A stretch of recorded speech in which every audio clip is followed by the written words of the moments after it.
اس نظم کو ہر مرنے والے کا مرثیہ بھی قرار دیا جا سکتا ہے۔ گو سراپا کیف عشرت ہے شراب زندگی، اشک بھی رکھتا ہے دامن میں سحاب زندگی، موج غم پر رقص کرتا ہے حباب زندگی، ہے علم کا سورہ بھی جزو کتاب زندگی، ایک بھی پتی اگر کم ہو تو وہ گل ہی نہیں، جو خزاں نادیدہ ہو بلبل وہ بلبل ہی نہیں۔ گو کہتے ہیں اگرچہ کو، سراپا سر سے پاؤں تک، کیف عشرت لطف و سرور حاصل کرنے کا نشہ، اشک کہتے ہیں آنسو، سحاب کہتے ہیں بادل کو، حباب کہتے ہیں بلبلے کو، علم کہتے ہیں غم، جز کہتے ہیں حصے کو، خزاں نادیدہ جس نے پتجھڑ کا موسم نہ دیکھا ہو، مراد جس نے دکھ نہ دیکھے ہوں۔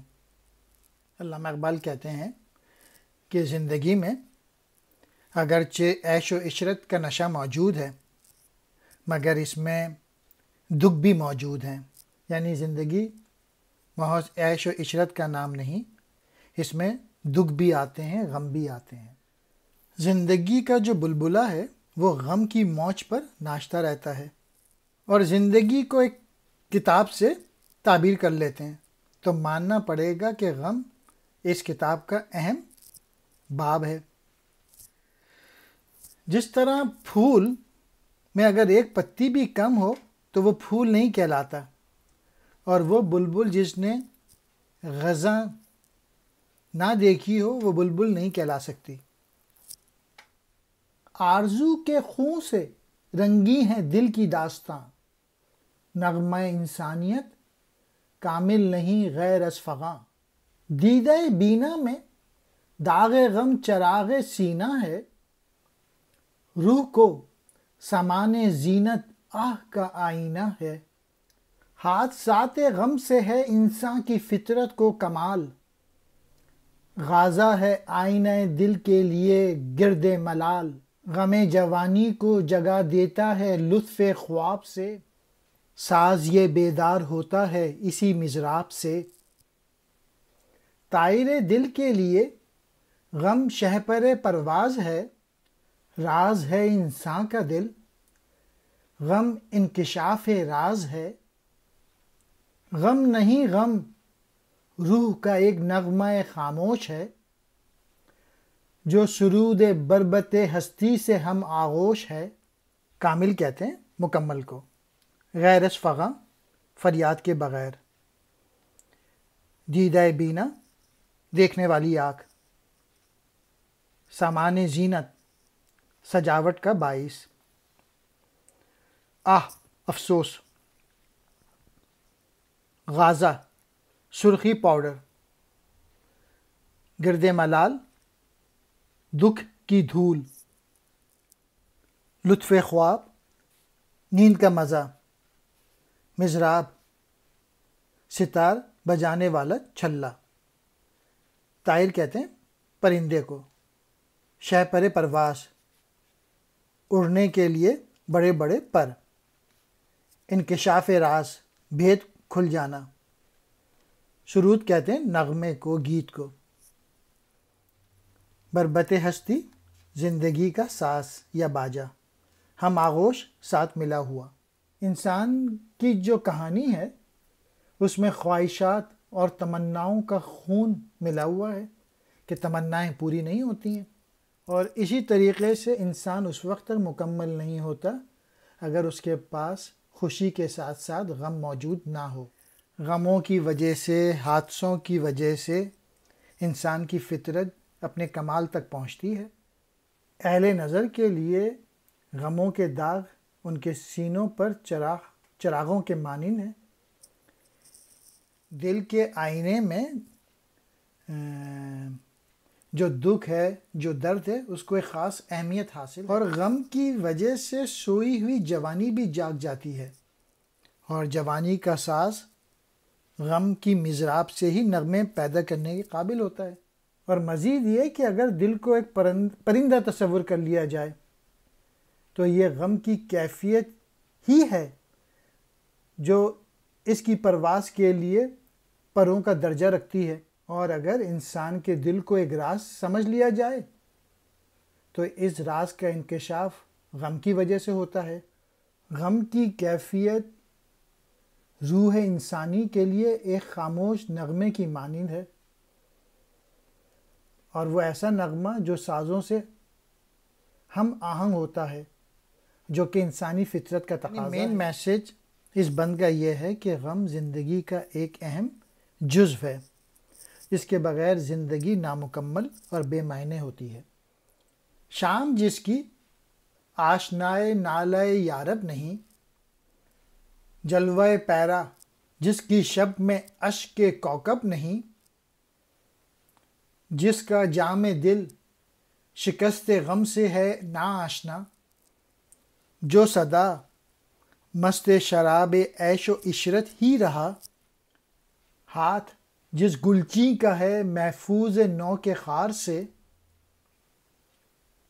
عشق جس کا بے خبر ہے ہجر کے آزار سے، کلفت غم گرچہ اس کے روز و شب سے دور ہے، زندگی کا راز اس کی آنکھ سے مستور ہے، کہ نظم دہر کا ادراک ہے حاصل تجھے، کیوں نہ آساں ہو غم و اندوہ کی منزل تجھے۔ آشنائے نالہ فریاد سے واقف، جلوہ پیرا موجود، کوکب ستارے کو کہتے ہیں، نا آشنا نا واقف، سدا ہمیشہ کو، مست شراب عیش و عشرت خوشیوں کی شراب میں مدہوش، گلچین پھول توڑنے والا، نو کے خار کانٹے کی نوک، ہجر کہتے ہیں جدائی کو، ازر دکھ تکلیف، کلفت غم غم کی تکلیف، گرچہ اگرچہ، مستور کہتے ہیں چھپا ہوا، نظم دہر زمانے کا انتظام، ادراک کہتے ہیں سمجھ بوجھ، غم و اندو درد و غم دکھ تکلیف۔ اقبال کہتے ہیں جو شام کے وقت آہ نہیں کرتا، رات کے وقت جو روتا نہیں ہے، اور جس کے دل میں غم کی چوٹ نہیں لگی اور وہ ٹوٹا نہیں اور ہمیشہ عیش و عشرت کی زندگی میں مست رہا، جس پھول توڑنے والے کے ہاتھ میں کانٹے نہیں چبھے، جس عاشق نے محبوب کی جدائی کا دکھ نہیں سہا، اس کی آنکھیں جو ہیں وہ زندگی کے راز سے چھپی ہوئی ہیں، انہوں نے زندگی دیکھی ہی نہیں ہے جنہوں نے یہ سارے مراحل سے نہیں گزرے۔ اقبال کہہ رہے ہیں ہاں ٹھیک ہے کہ تجھے کائنات کے نظام اور زمانے کے کاروبار سے پوری طرح واقفیت حاصل ہے، تو پوری سمجھ رکھتا ہے، لیکن میں سمجھتا ہوں کہ تیرے لیے غم اور دکھ ان سے عہد برا ہونا زیادہ مشکل ثابت نہ ہوگا۔ ہے ابد کے نسخہ دیرینہ کی تمہید عشق، عقل انسانی ہے فانی، زندہ جاوید عشق، عشق کے خورشید سے شام اجل شرمندہ ہے، عشق سوز زندگی ہے تا ابد پائندہ ہے، رخصت محبوب کا مقصد فنا ہوتا اگر، جوش الفت بھی دل عاشق سے کر جاتا سفر، عشق کچھ محبوب کے مرنے سے مر جاتا نہیں، روح میں غم بن کے رہتا ہے مگر جاتا نہیں، ہے بقائے عشق سے پیدا بقا محبوب کی، زندگانی ہے عدم نہ آشنا محبوب کی۔ ابد کہتے ہیں انجام کو۔ نسخہ دیرینہ بہت پرانی کتاب، تمہید کتاب کے آغاز میں کتاب کے بارے میں لکھے جانے والی عبارت۔ زندہ جاوید، ہمیشہ زندہ رہنے والا۔ خورشید کہتے ہیں سورج کو۔ شام اجل، موت کی شام۔ سوز زندگی، زندگی کی تڑپ۔ تابد، آخر تک۔ پائندہ، قائم رہنے والا۔ رخصت، چلے جانا۔ جوش الفت، محبت کا جذبہ۔ بقائے عشق، عشق کا باقی رہنا۔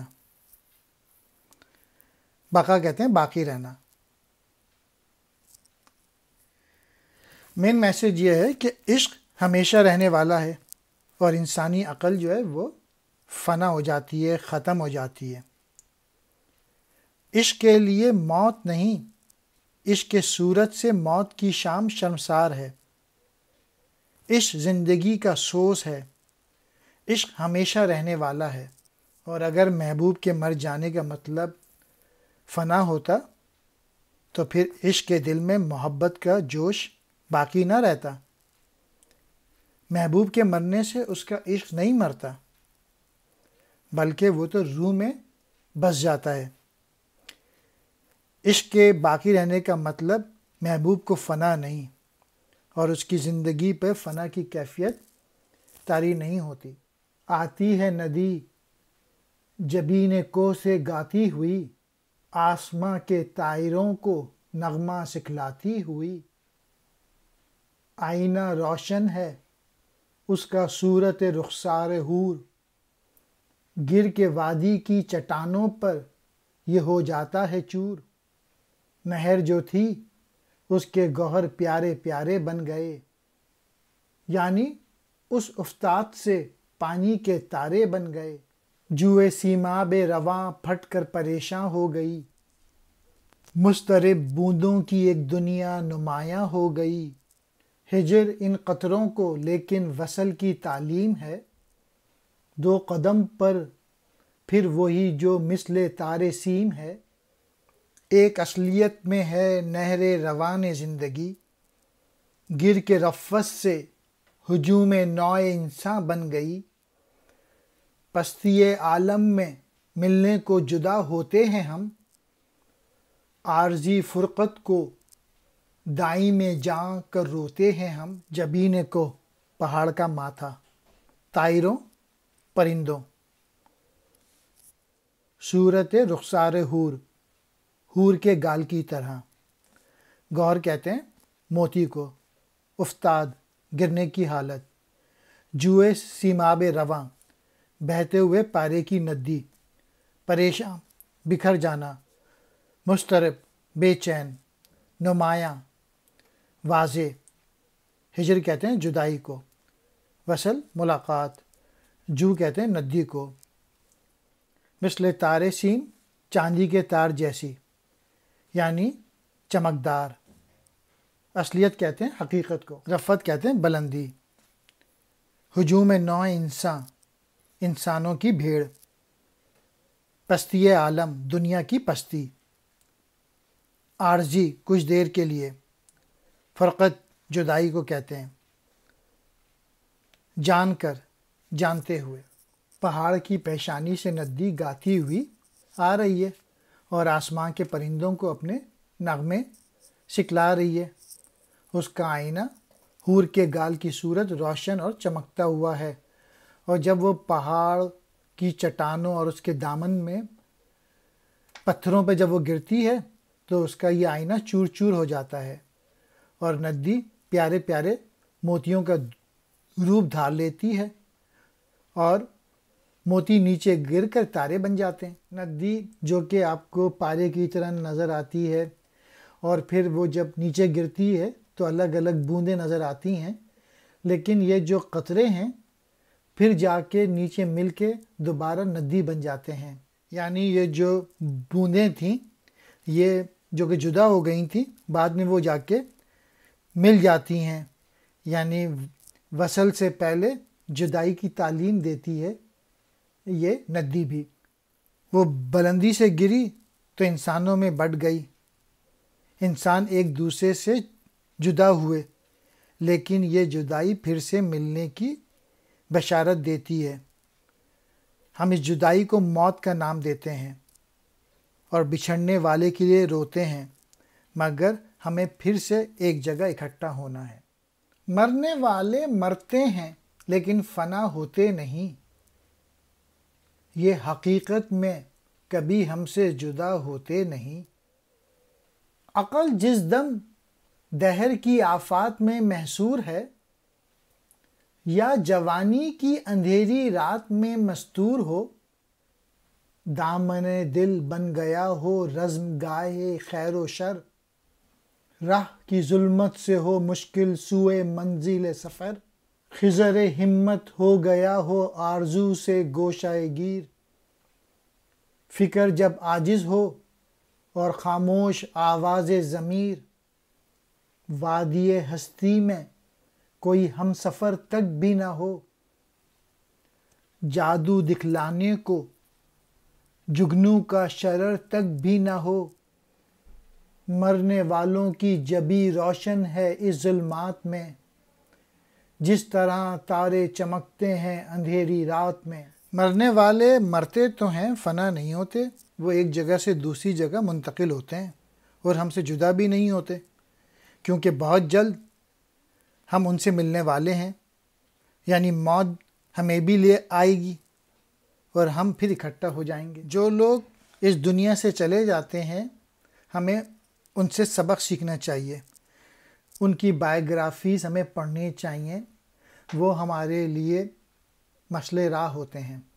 پھر اقبال نے ان مختلف اشعار میں یہ بتانے کی کوشش کی ہے کہ جس وقت عقل جو ہے وہ مصیبتوں میں گھری ہوئی ہوتی ہے، یا جوانی جو ہے وہ اندھیری رات میں چھپ جائے، نیکی اور بدی کی اگر کھینچا تانی ہو، اور منزل مقصود کی طرف سفر کرنا اگر مشکل ہو جائے، اور جب راہ میں آپ کو تاریکیاں نظر آئیں اور منزل کی طرف سفر کرنا دشوار لگے، اور جب انسان اپنی جرت، ہمت اور حوصلے جو ہیں جب اس میں کم ہو جائیں، اور جب تمنائیں پوری نہ ہوں، اور جب بے بسی ہو، اور جب انسان کی زندگی میں کوئی اس کا ہم سفر نہ ہو، ہم خیال نہ ہو، کوئی بھی باقی نہ ہو، یہاں تک کہ تاریک شب میں رہنمائی کے لیے جگنو بھی موجود نہ ہو، تو پھر مرنے والوں کی پیشانیاں تاریکی میں اس طرح سے روشن ہو جاتی ہیں